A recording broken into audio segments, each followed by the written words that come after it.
샬롬 출애굽기 강의 138번째 찬송가 406장 찬양함으로 시작하겠습니다.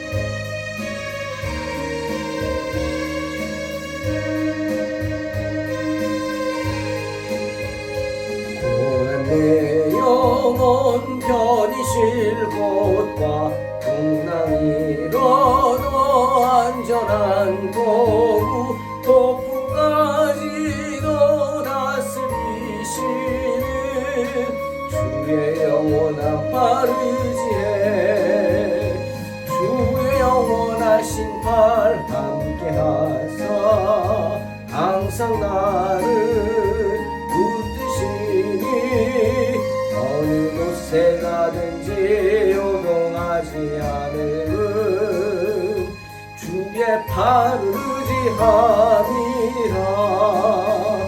세상 친구들 나를 버려도 예수를 함께 동행함으로 주의 은혜가 충만하리니 주의 영원한 빠르지해 주의 영원하신 팔 함께하사 항상 나를 붙드시니 어느 곳에 가든지 요동하지 않음은 주의 팔을 의지함이라. 나의 믿음이 연약해져도 미리 예비한 힘을 주시며 위태할 때도 안보하시는 주의 영원한 빠르지해 아멘. 주의 영원하신 팔 함께하사 항상 나를 붙드시니 어느 곳에 가든지 요동하지 않음은 주의 팔을 의지함이라. 능치 못한 것 주께 없으니 나의 일생을 주께 맡기며 나의 모든 짐 대신 지시는 주의 영원한 빠르지해 주의 영원하신 팔 함께하사 항상 나를 붙드시니 어느 곳에 가든지 요동하지 않음은 주의 팔을 의지함이라.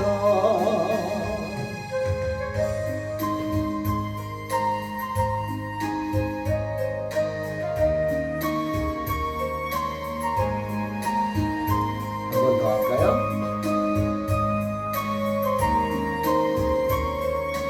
주의 영원한 빠르지해 주의 영원하신 팔 함께하사 항상 나를 붙드시니 어느 곳에 가든지 요동하지 않음은 주의 팔을 의지함이라.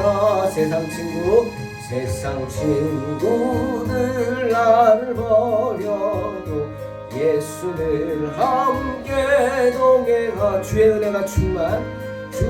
은혜가 충만하리니 주의 영원한 빠르지해 아멘.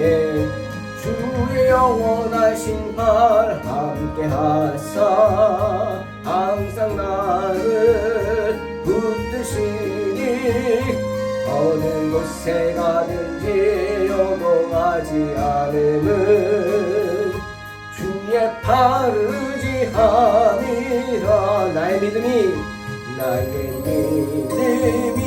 연약해져 미리 예비한 힘을 주시며 위태할 때도 안보하시는 주의 영원한 빠르지해 주의 영원하신 신발 함께 하사 항상 나를 붙드시니 어느 곳에 가든지 요동하지 않음은 주의 팔을 의지함이라. 능치 못한 것 주께 없으니 나의 일생을 주께 맡기며 나의 모든 짐 대신 지시는 주의 영원한 팔 의지해. 주의 영원하신 팔 함께 하사 항상 나를 붙드시니 어느 곳에 가든지 요동하지 않음은 주의 팔을 의지함이라.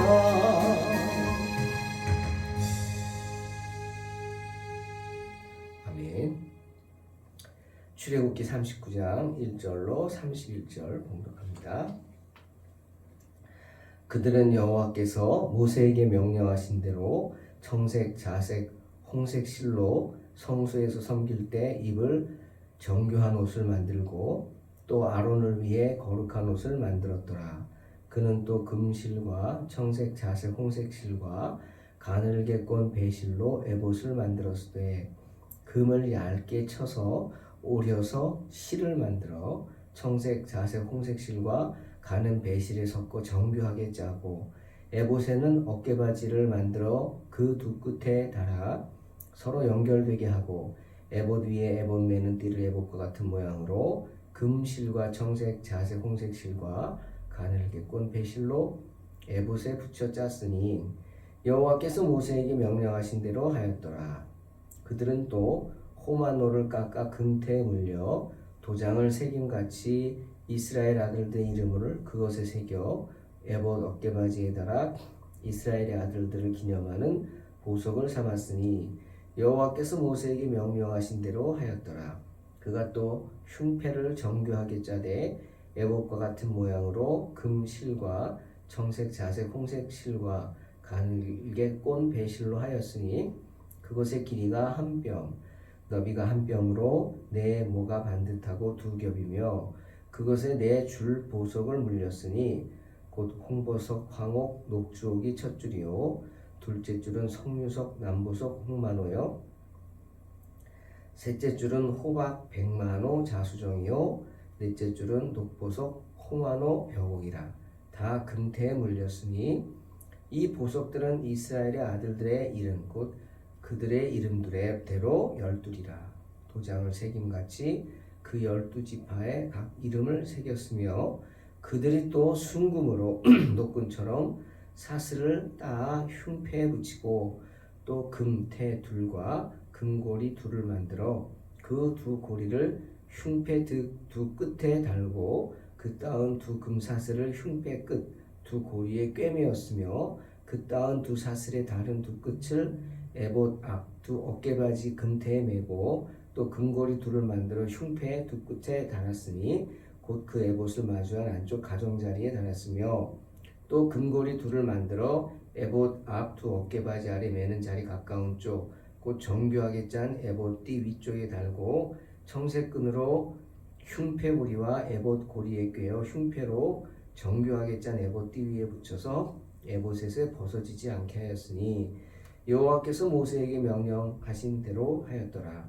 그가 에봇 받침 긴 옷을 전부 청색으로 짜서 만들되 그 옷의 두 어깨 사이에 구멍을 내고 갑옷 깃같이 그 주먹 주위에 깃을 짜서 찢어지지 않게 하고 청색, 자색, 홍색 실과 가는 배실로 그 옷 가장자리에 석류를 수놓고 순금으로 방울을 만들어 그 옷 가장자리에 돌아가며 석류 사이사이에 달되 방울과 석류를 서로 간격을 두고 번갈아 그 옷 가장자리로 돌아가며 달았으니 여호와께서 모세에게 명령하신 대로 하였더라.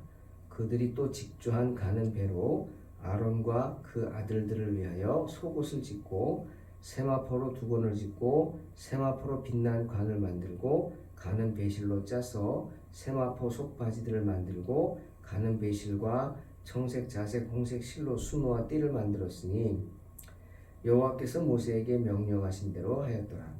그들이 또 순금으로 거룩한 패를 만들고 도장을 새김같이 그 위에 여호와께 성결이라 새기고 그 패를 청색 끈으로 관 전면에 달았으니 여호와께서 모세에게 명령하신 대로 하였더라.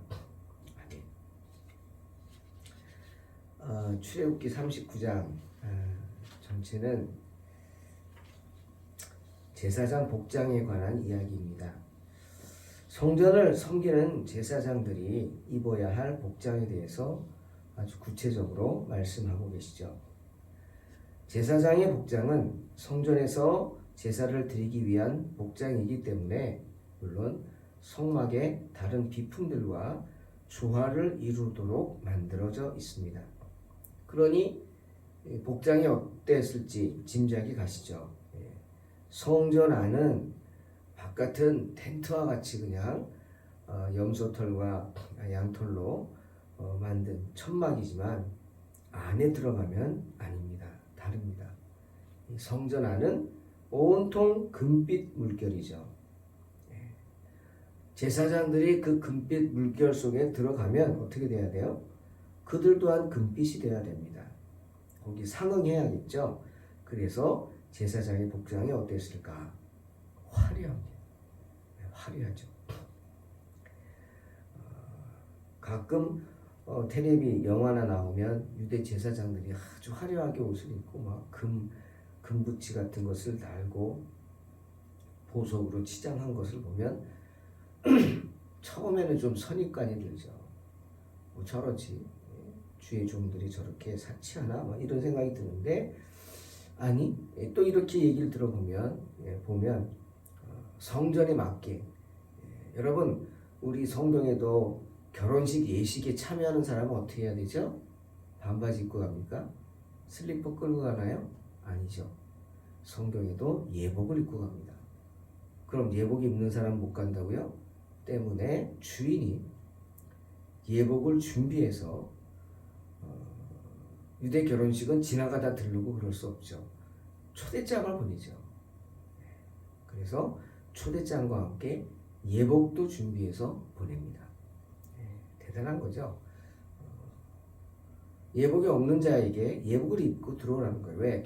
괜히 슬리퍼 끌고 오고 반바지 입고 오고 뭐 그러고 와서 잔치 분위기 망치지 말고 좀 멋있게 화려하게 와라.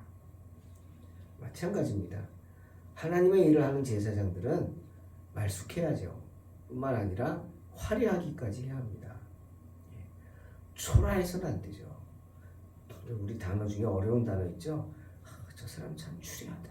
추리해. 이 추리하다는 말은 왠지 모르게 좀 없어 보인다. 빈약해 보인다. 뭐 이렇게 누추해 보인다. 뭐 이런 거죠.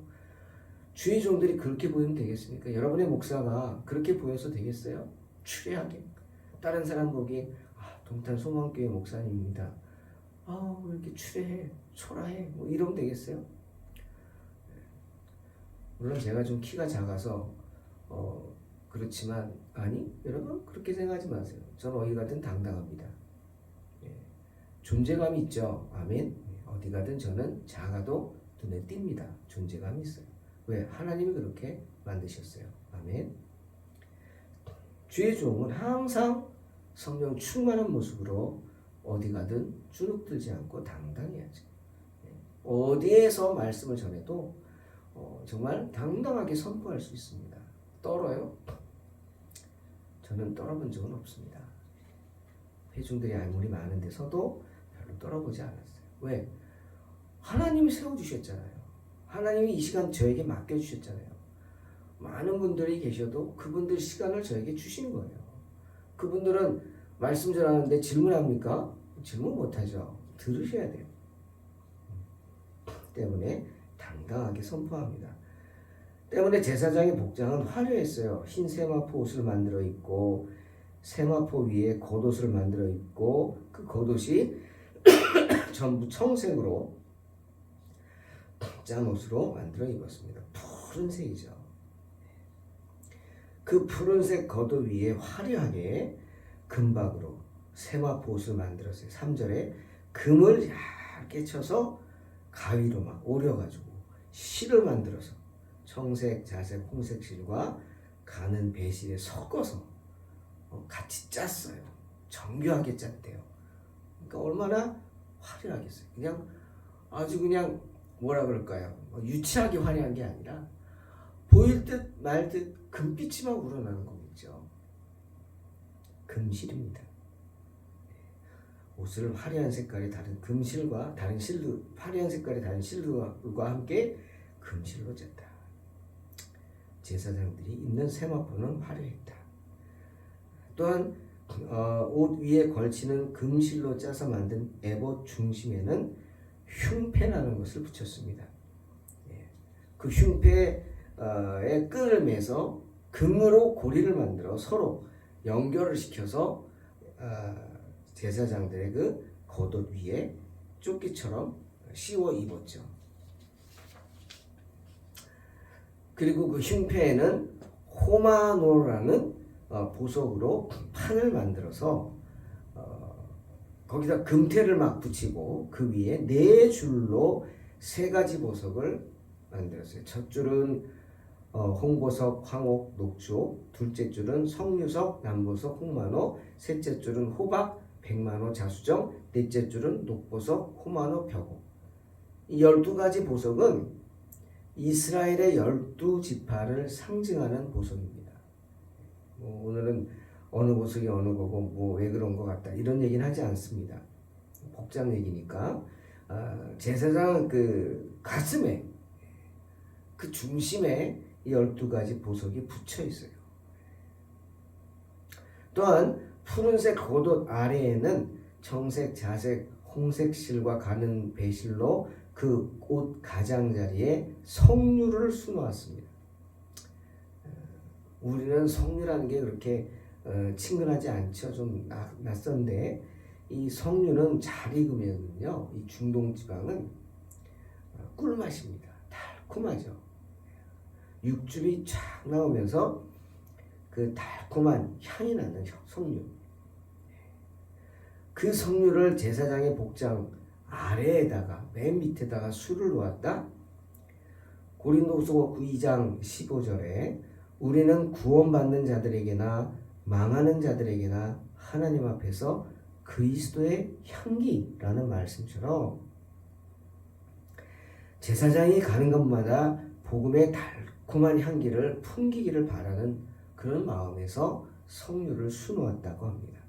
또한 순금으로 방울을 만들어서 맨 밑에 가장자리를 돌아가면서 달았어요. 석류 밑에다가 사이사이에 석류를 수놓은 거 사이사이에다 달았어요. 그러니 여러분 생각해 보세요. 제사장들이 옷을 입고 걸을 때마다 어떤 소리가 나겠어요? 금방울 소리가 납니다. 찰랑찰랑찰랑 아주 낭낭한 금방울 소리가 났어요. 물론 이유가 있죠. 여러 가지. 또 하나 결정적인 이유는 지성소에 들어갔을 때 거룩한 곳에 제사장들이 들어갈 때는 굉장한 준비를 하고 해야 합니다. 자기가 성결의식을 하고 그 삶이 성결해야죠. 겉으로 보이는 것 말고 안으로까지. 여러분 사람은 겉으로 속일 수 있어요. 하지만 하나님은 못 속입니다. 그죠? 중심을 못 속이죠. 하나님 다 아십니다. 때문에 그의 대제사장으로 선택이 되면 그때부터 모든 것을 하나님 중심으로 맞춰서 생활해야 돼요. 가정생활도 끊고 여러 가지 자기 생활도 끊고 기도에 전념하고 경건하게 그 시간들, 제사 시간들을 준비해야 돼요.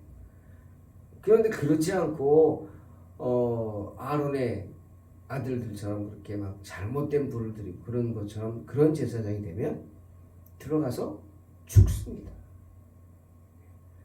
그럼 밖에서 제사장들이 대기하고 있다가 딸랑딸랑딸랑딸랑 금방울 소리가 나야겠죠. 제사 지낼 때마다 움직이니까 소리 나야죠. 근데 갑자기 소리가 안 난다? 어떻게 된 거예요? 죽은 거죠. 죽은 거예요. 그럼 제사장들이 뒷걸음질 쳐 들어가서 그 시신을 꺼내옵니다. 그 금방울 용도가 중요한 건 그것도 있지만 그것뿐 아니라 어디를 가든지 우리는 그리스도의 향기를 바라고 아주 복된 소식을 전하는 그런 의미에서 또한 우리가 가는 곳마다 아름다운 소리가 나야겠죠. 잡음이 들리면 안 되죠. 또한 고운 모시로 아론과 그의 아들들이 입을 속옷을 만들고 세마포로 두건을 짓고 세마포로 빛난 관을 만들고 가는 배실로 짜서 세마포 속바지들도 만들고 제사장들 머리에는 흰 관을 씌우고 그 관 주위에 금으로 패를 둘렀습니다. 얼마나 화려할까요? 황금 면류관을 쓴 것 같지 않겠습니까? 예. 이렇게 오늘 출애굽기 39장은 6개 단락으로 이루어져 있습니다. 이 모든 6개 단락은 거룩한 옷을 만드는 데 지켜야 할 법이 자세하게 설명이 되어 있죠. 그런데 그것들은 모두 이렇게 표현되어 있어요. 여호와께서 모세에게 명하신 대로 하였더라. 이런 표현으로 끝을 맺고 있습니다. 중요한 얘기죠. 여러분, 하나님의 일은 하나님이 하시고요. 하나님의 사람들을 통해서 하시지만 하나님의 일은 하나님의 사람들이 하나님의 말씀대로 해야 합니다. 즉 하나님께서 명령하신 대로 하나님의 법에 따라 해야 된다는 겁니다. 내 마음대로 하는 게 아니에요.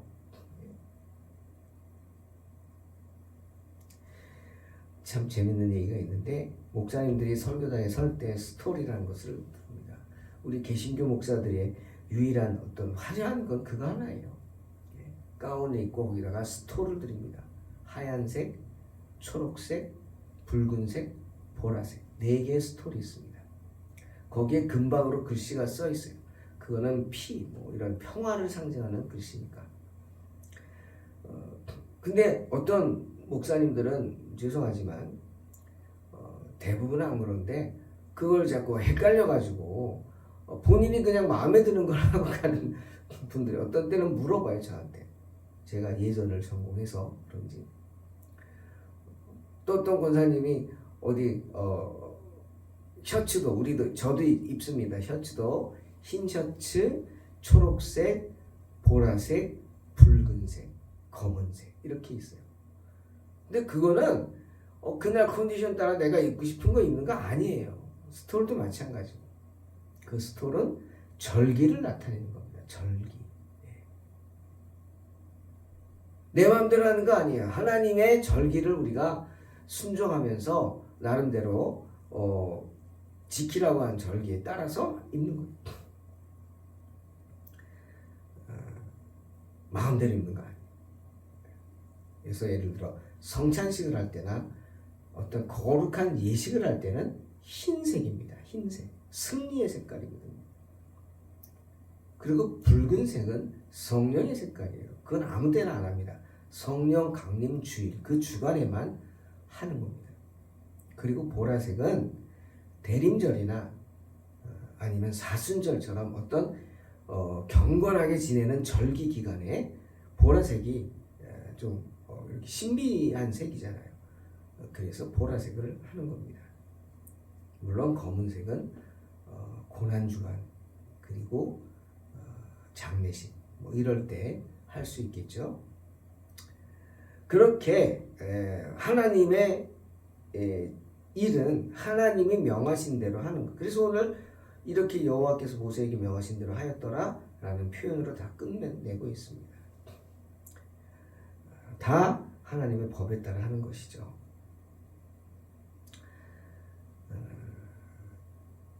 이 이야기가 뭘 말합니까? 우리가 제사를 드릴 때, 예배를 드릴 때 여호와의 말씀을 법칙으로 삼고 또 하나님의 명령을 준수해서 순종할 것을 지시하는 것입니다. 오늘 1절에서 제사장의 옷을 뭐라 그랬어요?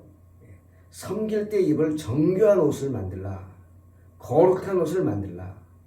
제사장의 옷은 섬기기 위한 옷입니다. 섬기기 위한 옷이지 자기를 구별하기 위한 옷이다 라고 생각하면 안 됩니다. 물론 저는 이렇게 클러지 칼라라는 것을 하고 다닙니다. 이 성직자 샤츠라고 우리 얘기하죠. 이거 쉽게 입고 다니기 힘듭니다, 여러분. 그렇죠?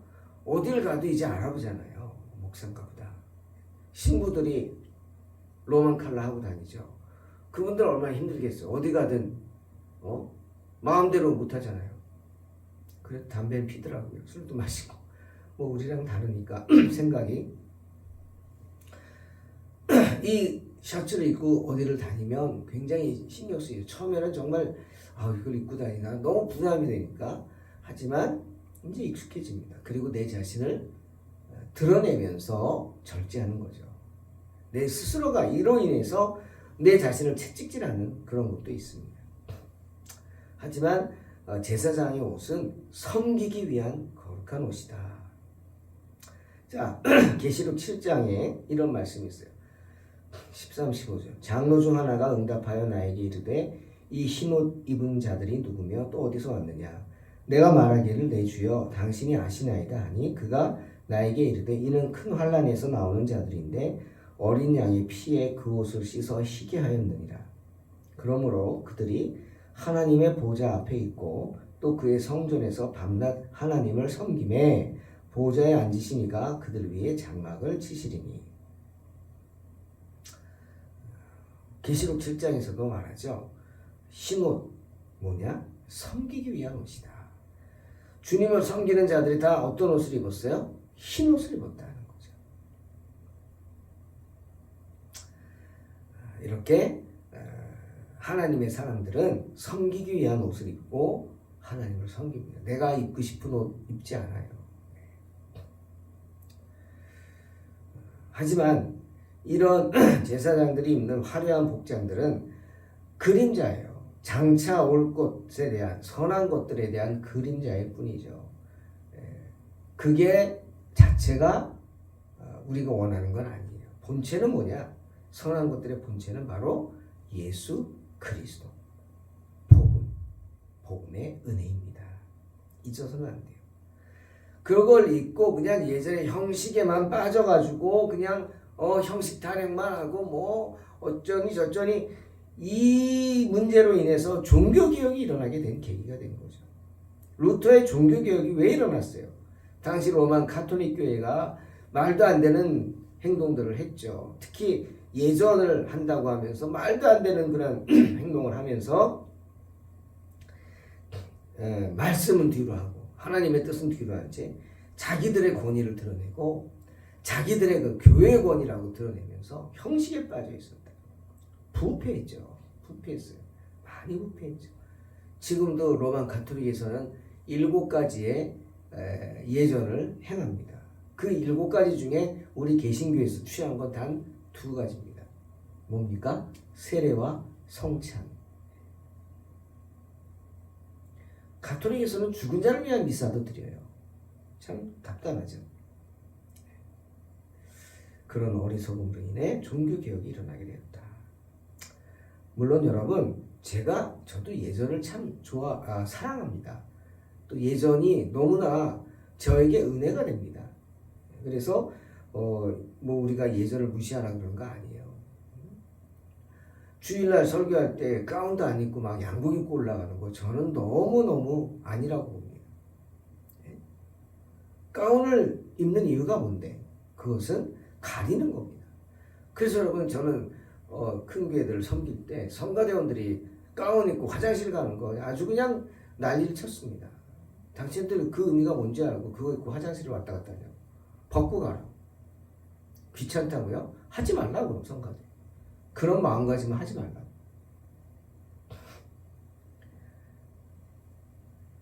나의 모든 더러운 부분을 가리는 것이 섬입니다. 거룩한 옷이잖아요. 네? 때문에 그 자체가 우리에게 주는 메시지가 있는 거예요. 뭐예요? 복음의 은혜. 네가 저 자리에 어떻게 서? 설교단에, 기도상에 어떻게 서? 하지만 하나님의 은혜로 선다. 하나님의 은혜로 선다. 그러니까 여러분, 주의 종이 아니더라도 일반 성도들 설 때 꼭 기억하세요. 거룩한 모습으로 쓸 수 있도록 노력해야 한다.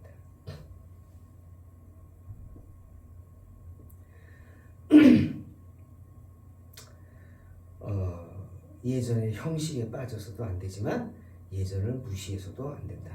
예전은 하나님의 임재를 우리의 온몸으로 경험하게 하는 눈에 보이는 설교입니다.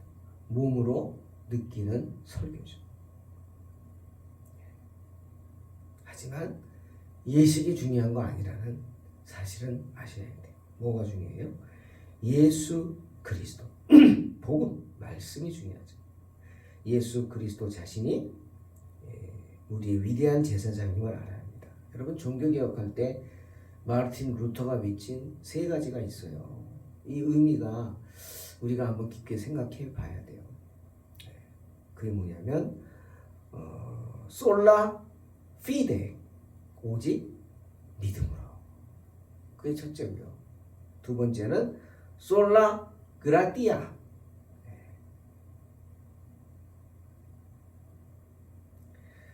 하나님의 은혜로.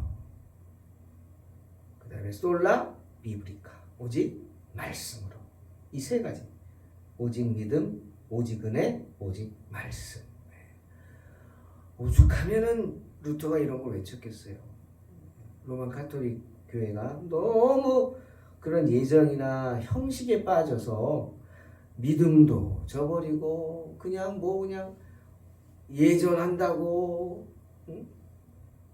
예배 형식만 따진다고, 은혜도 없고 말씀도 없고, 라틴어로 말씀을 전하면 회중들은 라틴어 알아듣지도 못하는데 라틴어로 말씀 전하면 뭘 알아들어요? 그래서 루터가 가장 먼저 한 게 뭐예요? 성경을 번역하고 라틴어를 독일어로. 참 중요한 거죠. 알아들어야죠, 말씀. 사랑하는 성도 여러분, 예수님께서 우리를 구원하기 위한 일을 수행하셨을 때 섬김의 옷을 입으셨다는 사실을 잊지 마시기 바랍니다. 때문에 우리 영적인 제사장들, 그리고 오늘날 만민 제사장인 우리 성도들 또한 섬김의 옷을 입어야 합니다. 그 옷은 깨끗한 세마포로 만들어져야 하며 그것은 곧 성도들의 옳은 행실로 나타납니다. 계시록 19장 8절, 그에게 빛나고 깨끗한 세마포 옷을 입도록 허락하셨으니 이 세마포 옷은 성도들의 옳은 행실이로다. 늘 우리는 거룩한 옷을, 섬기기 위한 옷을 입어야 되는데 그게 뭐라고요? 성도들의 옳은 행실. 이런 믿음으로 승리하시기를 주의 이름으로 축원합니다. 하나님 감사합니다. 언제나 주님의 자녀답게 세상에 부끄럽지 않도록 옳은 행실로서 당당한 삶을 살게 하여 주시옵소서. 섬김의 삶을 살게 하여 주시옵소서. 예수님의 이름으로 기도하옵나이다. 아멘. 믿음으로 승리하시기 바랍니다.